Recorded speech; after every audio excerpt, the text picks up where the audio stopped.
Today we saw Jeffrey Williams, also known as Young Thug, appear before a judge for the very first time. In this video, you will see Young Thug in court and a judge deciding whether to exclude evidence from his case. During the video, I'll go into the legal implications. Make sure to like, comment, and subscribe. Today in court, the judge weighing whether to admit certain evidence. Here's how the defense and prosecution took that to him today. The court did not actually find that the entry into the home was unlawful. The court found that the state had not met its burden to find it was lawful. So I think that's an important distinction, one. Now, what she's basically talking about is the unlawful search and seizure of a suspect's home or property.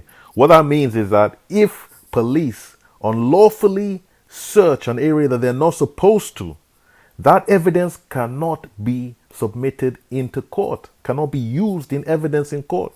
And her argument is that the court stated the state prosecuting Young Thug has not met its burden to prove that his search was not unlawful. However, what happens if the state does not meet that burden? Obviously, it will be construed as an unlawful entry into Young Thug's apartment where the cell phone was obtained. So her argument is not a good argument, in my opinion. It was arguing that the entry into Mr. Williams' home was unlawful, and therefore everything in that home could not be taken, should have been suppressed and returned to Mr. Williams.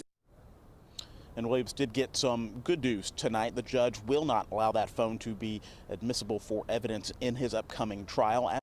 Now, at the conclusion of the court hearing, the cell phone evidence against Young Thug was thrown out.